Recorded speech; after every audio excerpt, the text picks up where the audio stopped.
pagi pemirsa, bagaimana kabar Anda pagi hari ini? Senang sekali kami hari ini bisa kembali lagi hadir ke hadapan Anda di akhir pekan ini. Mungkin Anda ada yang sudah mempersiapkan untuk berlibur keluar kota atau juga mungkin sedang beristirahat di rumah. Ya, saya Elvita Khairani yang akan menjadi pemandu Anda dalam bincang pagi kali ini. Nanti juga ada rekan saya Prabu Revolusi yang akan menemani saya di segmen-segmen selanjutnya. Nah pemirsa, hari ini kita akan memperbincangkan tentang suatu berita yang mengejutkan kemarin. Mungkin Anda juga sudah melihat informasinya, publik Indonesia cukup dikejutkan dengan pengunduran diri Menteri Perdagangan Gita Wirjawan. Banyak yang menanggapi positif hal ini, tetapi ada juga menanggapi negatif. Positif karena Gita akhirnya sudah menentukan sikapnya untuk mundur dalam rangka menghadapi konvensi, tetapi ada juga yang menanggapi negatif karena Gita sendiri dinilai meninggalkan tanggung jawabnya sebagai seorang menteri, padahal masih banyak PR-PR yang harus diselesaikan oleh seorang Gita Wirjawan. Kita akan memperbincangkan hal ini lebih lanjut nanti bersama dengan para tamu kita. Kenapa? Karena ternyata bukan hanya Gita Wirjawan saja, seorang pejabat publik, pejabat pemerintah yang sebenarnya ingin maju menjadi seorang calon presiden. Sebut saja kita mengambil contoh ada nama seperti Menteri BUMN Dahlan Iskan dan juga Menteri Perekonomian Hatta Rajasa. Dan hal inilah yang akan kita perbincangkan lebih lanjut. Pantas atau tidak, bisakah kita mencontoh apa yang harus dikorbankan dan juga tanggung jawab seperti apa yang sebenarnya harus dipikirkan oleh para capres yang juga menjadi pejabat publik ini. Saya akan langsung saja memperkenalkan narasumber atau juga tamu-tamu saya pada pagi hari ini. Selamat pagi Bapak-Bapak. Ada Mas Heri Widianto, pengamat politik. Ya, selamat pagi Cak Amik. Selamat pagi Pak Yoga. Jadi ini adalah para tamu kita untuk pagi hari ini. Tapi sebelumnya pemirsa, saya akan menyampaikan sebuah informasi terlebih dahulu. Sehubungan dengan topik kita pagi hari ini, masih kita berbicara tentang keputusan dari Gita Wirjawan untuk mundur. Dan ia memberi jaminan untuk lolos dari konvensi capres, atau justru langkah ini dinilai beberapa orang sebagai langkah blunder karena langkah memundurkan diri sebagai Mendak menyisakan deretan kasus seperti misalnya yang paling terbaru mungkin Anda sudah tahu tentang impor beras Vietnam. Kita lihat informasi selengkapnya berikut ini. Kita memang mengeluarkan izin untuk beras tipe khusus dari Vietnam, dan ini berdasarkan rekomendasi dari Kementerian Pertanian, dan kita lagi dalam proses mendalami. Kalau memang ditemukan beras dengan spek yang beda dari apapun yang kita keluarkan dalam izin yang sudah dikeluarkan dan kuantitas yang beda, kita akan tindak. Sudah cek di P2P, ternyata tidak ada rekomendasi. Makanya saya akan tegaskan kalau memang dia mengatakan seperti itu, ayo duduk bersama, ya. Duduk bersama, siapa yang salah.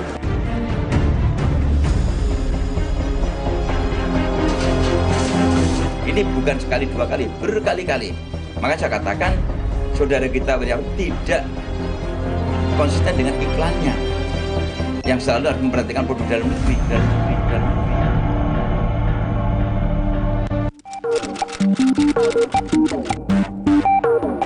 Ini atas alasan etis karena kedua penempatan ini, yaitu di konvensi dan di kabinet ini berbentur, mungkin secara persepsi, secara minimum, dan juga saya juga punya kepentingan untuk memenangkan konvensi. Jadi saya benar-benar harus fokus 3 bulan ke depan ini.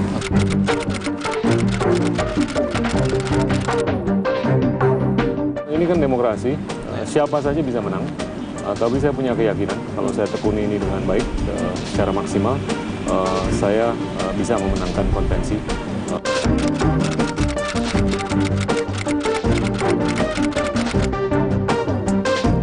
Kalau ini diperkenankan, ini akan bisa mencakup dimensi yang lebih banyak daripada hanya perdagangan. Dan saya yakin fondasi yang saya sudah letakkan di Kementerian Perdagangan itu sangat bisa berkesinambungan dan sangat bisa membuahkan kebijakan-kebijakan yang terus bermanfaat untuk rakyat.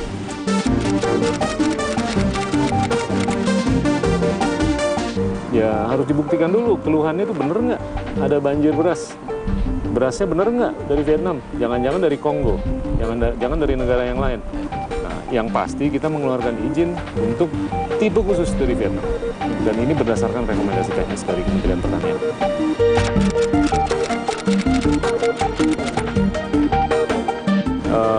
postur kebijakan yang ada di Kementerian Perdagangan akan berkelanjutan, ya, dan tidak akan terjadi disrupsi.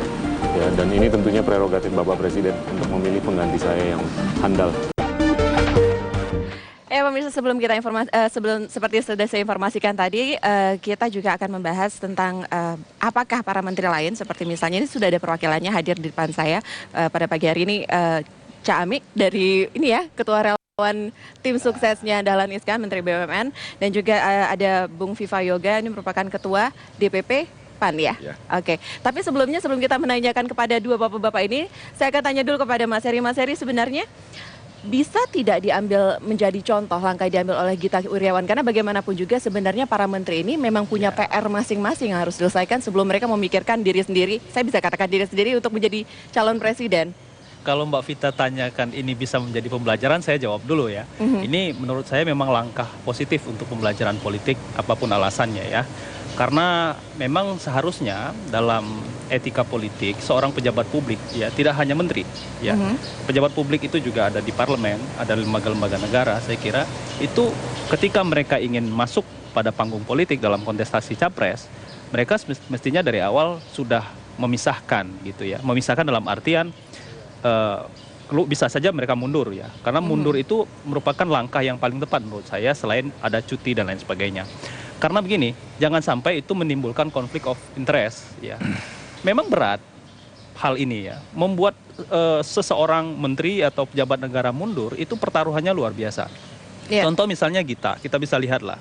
Saya mengatakan bahwa ini adalah sebuah desain politik sebenarnya. Ada dua hal saya melihat di situ. Pertama, kita tahu ini bagi Gita sendiri, bagi dirinya ya, bagi Gita. Pertama, kita tahu Gita itu dari survei internal konvensi yang menggunakan beberapa lembaga survei, Gita jauh di bawah ya. Katakan misalnya ada Pak Dahlan, lalu kemudian Pramono Edi dan lain sebagainya. Nah, ini sebenarnya kita tahulah model-model mundur ini kan pasti respon positif dari publik itu akan muncul. Nah, ini menurut saya bentuk magnet yang digunakan oleh Gita untuk mendongkrak elektabilitas dia dan popularitas. Itu pasti.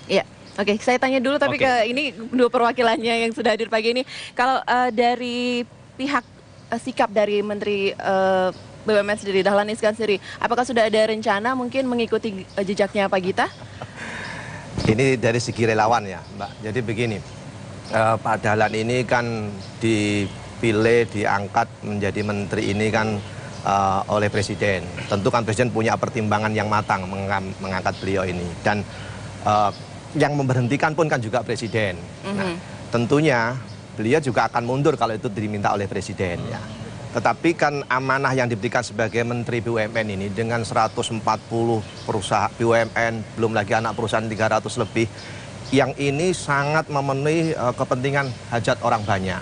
Mulai hulu sampai hilir, ada transportasi, darat, laut, udara, perbankan, pangan, papan, semuanya. Dan ini sekarang lagi banyak-banyaknya PR yang harus diselesaikan. Nah, tapi ini bukan karena belum ada partai politik yang meminang Pak Dahlan kan? Belum, karena begini. Oh belum, jadi kalau misalnya sudah ada berarti nanti mundur. Itu biar dinamika politik lah ya. Nah, tetapi kan beliau ini kan belum jadi capres. Ini kan masih menjadi capres calon konvensi. Dan belum tentu juga menang jadi capres gitu ya. Makanya beliau sangat mengapresiasi dengan langkahnya Pak Gita. Tentu Pak Gita ini sudah sangat siap untuk menjadi politisi gitu ya. Sementara beliau ini kalau misalnya disuruh memilih saat ini, beliau akan memilih untuk melanjutkan amanah menjadi menteri ini. Karena ini betul-betul tanggung jawab yang besar, yang tidak ringan. Dan ini tidak bisa dilakukan hanya sepotong-sepotong. Makanya ketika beliau melakukan ikut konvensi itu, banyak juga pertanyaan-pertanyaan dari beberapa kalangan untuk mengundurkan diri kan. Berarti dengan katakan kalau bisa dibilang mengapresiasi, tadi Anda juga mengatakan mengapresiasi, ada kemungkinan ikut ya? Mungkin tidak, kita ke Mas Viva Yoga. Kalau dari pihak Pak ini sendiri, Pak Hatta Rajasa sendiri, apakah sudah ada omongan mungkin juga ingin mengikuti jejaknya Pak Gita? Oh tidak, jadi Pak Hatta Rajasa tetap menunaikan tugas sampai akhir periode karena satu, dari sisi yuridis tidak ada yang dilanggar dari sisi yuridis.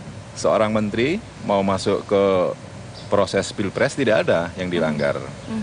Yang kedua dari sisi etika juga tidak ada yang dilanggar. Kalau dari sisi kinerja kementerian masing-masing sendiri, kalau dari apakah sisi sebenarnya bisa kinerja mengganggu? dan tanggung jawab itu tergantung menterinya masing-masing. selama ini kan publik bisa menilai bagaimana kinerja dari menteri masing-masing. Kalau kemudian ada menteri mundur karena alasan-alasan tertentu, itu juga bukan sesuatu yang istimewa dan aneh gitu loh. Beda seperti pada masa akhir pemerintahan Orde Baru, pada waktu itu ada sekitar 14 menteri mundur, dan itu berefek ke parlemen, ke DPR, itu baru luar biasa.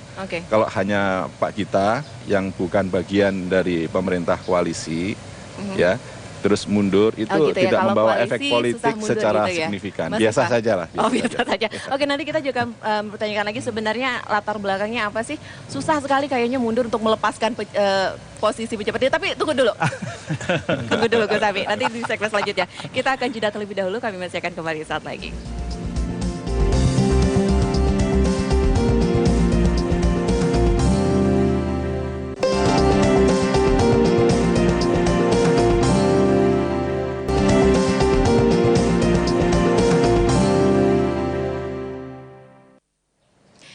Ya, pemirsa, Menek BUMN Dahlan Iskan menolak disebut kaitannya sebagai capres konvensi dengan posisinya sebagai menteri di Kabinet Indonesia Bersatu Jilid 2 ini. Nah, Dahlan kembali menegaskan alasannya bahwa selama menjadi menteri, dirinya berkomitmen untuk tidak melakukan kampanye, padahal ada tim sukses ya, dan ataupun aktivitas lainnya yang dinilai mengganggu kinerjanya sebagai pejabat publik. Kita akan lihat informasinya. Melamar, saya tidak pernah mendaftarkan diri, saya tidak pernah menghubungi partai, saya tidak pernah mendekati pengurus partai, saya tidak pernah berkunjung ke suatu daerah untuk melobi pimpinan partai setempat, tidak pernah. Jadi kalau saya ikut konvensi, ini betul-betul karena saya diminta, bukan karena saya melamar atau saya mendaftar. Nah, kemudian tadi pertanyaannya juga, apakah tidak mengganggu konsentrasi saya sebagai Menteri BUMN? Saya tegaskan di sini bahwa selama konvensi berlangsung, saya tidak akan kampanye. Jadi saya tidak akan meluangkan waktu untuk kampanye. Saya akan punya aktivitas seperti biasa selama ini, ya ngurusi BUMN, ya ke daerah-daerah, ya senam, ya ketemu menghadiri undangan-undangan mahasiswa seperti biasa. Tapi saya tidak akan melakukan kampanye dan kampanye khusus untuk keperluan konvensi ini. Nah, tapi kan memang ada peraturan bahwa siapa yang diikutkan dalam konvensi kan harus berkampanye. Nah, untuk itu saya minta maaf, saya tidak akan kampanye karena saya harus konsentrasi mengurus BUMN. Nah, karena itu... Ya, itu kata Pak Dahlan Iskan. Gus, benarkah demikian?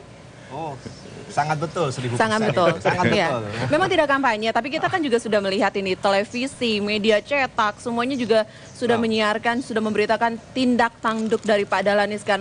Banyak mengatakan ini TP-TP untuk maju juga. Media juga itu mencari berita kan?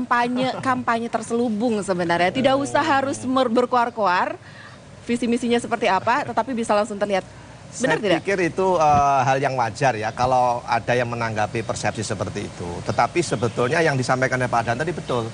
Beliau tidak dalam posisi kampanye secara spesifik, secara khusus ataupun apalah yang namanya ya. Karena apa? Ketika beliau tadi katakan dia tidak melamar, memang diminta, maka dia sampaikan kepada kita ini bagaimana? Gak apa-apa Pak, diikuti aja. Dan Bapak memang tidak perlu kampanye karena memang beliau melaksanakan tugas sebagai menteri. Yang kampanye ataupun yang sosialisasi lah istilahnya, bukan kampanye lah ya. Biar kita para relawan. Dan ini memang real di lapangan itu. Apa sebenarnya yang kita sosialisasikan? Seperti jargonnya beliau kan kerja. Jadi kita tidak mengkampanyekan secara spesifik. Tapi apa yang sebetulnya dia lakukan. Ketika menjadi Menteri BUMN ini kan ada sebenarnya sesuatu yang sangat real dan konkret kan. Misalnya begini. Banyak sekali iklan-iklan atau jargon-jargon anti korupsi, tetapi implementasinya kan tidak jelas begitu. Nah, beliau ini tegaskan dalam kegiatan yang real dan konkret. Memang kelihatannya Menteri BUMN ini kan menteri yang eksklusif lah, yang tidak langsung berhubungan dengan rakyat langsung ya. Tetapi sesungguhnya apa yang dilakukan, yang dihasilkan oleh Menteri BUMN ini sangat dirasakan manfaatnya. Oke, baik. Kita ke Mas Heri dulu. Mas Heri, benarkah demikian apa yang dilakukan oleh Pak Dahlan Iskan selama ini itu tidak kampanye? Ya, saya nanggapin dulu tadi ya yang disampaikan oleh Pak Dahlan ya. Hampir semua peserta konvensi ke-11 itu dilamar.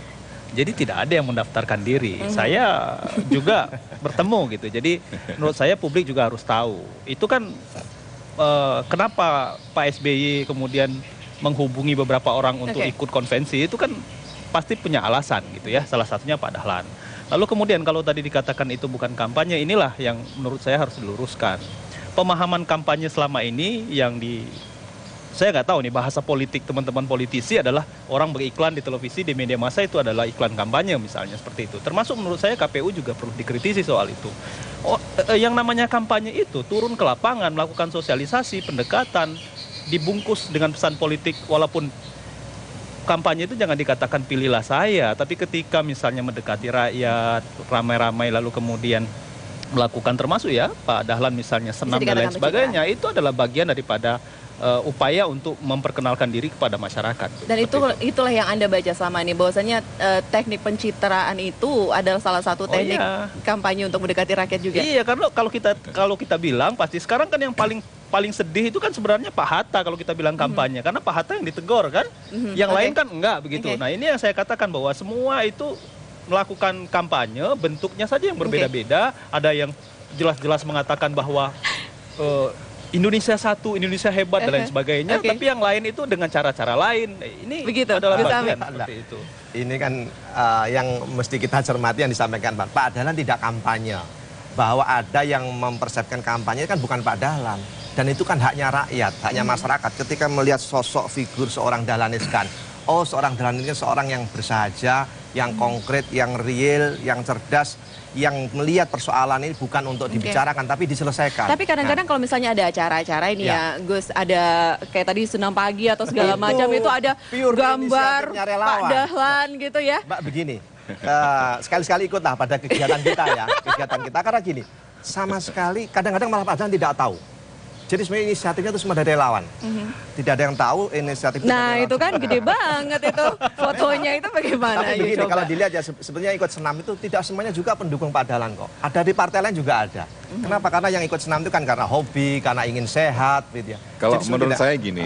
Nah ini yang langsung ya, yang dengan jelas melakukan kampanye ya. Berkampanye pun juga tidak apa-apa. Kenapa harus ditutupi gitu loh. Karena definisi kampanye itu menyampaikan visi, program, dan ajakan. Ya. Jadi kan, Mas Viva maksudnya lebih jadi baik kalau misalkan Pak Dahlan Iskan berkampanye, tetapi tidak mengganggu kinerjanya sebagai seorang menteri dan masih punya tanggung jawab dengan tugas pokok fungsinya sebagai menteri, tidak jadi masalah gitu. Apa yang dilakukan oleh bakal capres konvensi itu kan semuanya juga dalam rangka sosialisasi, quote and quote juga kampanye. Kayak Pak Hatta melakukan kampanye pada pas hari libur, hari Sabtu dan hari Minggu. Meskipun tadi dikatakan bahwa PAN dan Gerindra yang ditegur, itu juga Bawaslu tidak konsisten. Karena sebelumnya kan Perludem juga sudah melaporkan beberapa partai yang lain, tapi tidak direspon gitu loh. Jadi ini memang masalah kita. Tapi ini dulu kita ke Mas Viva lagi. Mas Viva, tapi sebenarnya kan kalau kita lihat beberapa bulan belakangan ya, sebelumnya itu memang sudah terlihat Hatta Rajasa melakukan kampanye secara terbuka, bisa dikatakan seperti itu. Tetapi beberapa minggu, beberapa bulan ini juga sepertinya tidak ada lagi gitu, tidak pernah kedengaran lagi melakukan kampanye. Apakah memang karena khawatir akan dikena oleh KPU atau mungkin lebih baik mundur sedikit? Jadi, belum ada kepastian dari partai juga atau bagaimana? Jadi kalau iklan di media massa itu, sebagian besar partai-partai politik kan juga melakukan iklan layanan masyarakat, ya kan. Nah, yang kedua, Pak Hatta itu selalu turun ke konsolidasi, ke DPW, DPD, ke daerah-daerah dalam rangka untuk penguatan organisasi partai dan tidak ada masalah. Bukan karena tidak ada restu dari SBY ya? Tidak mengganggu kinerja dari pemerintah gitu. Karena ini bicara soal institusi kepartean tentu berbeda dengan partai yang lain. Gitu. Tapi bukan tidak ada masalah dengan masalah restu tadi, restu tidak dari ada Pak masalah, SBY? tidak ada masalah. Karena Pak Hatta Rajasa sebagai Menko, beliau juga sebagai ketua umum partai kami punya ADRT, punya platform, punya program, punya kebijakan sendiri yang berbeda dengan partai lain dari koalisi pemerintah.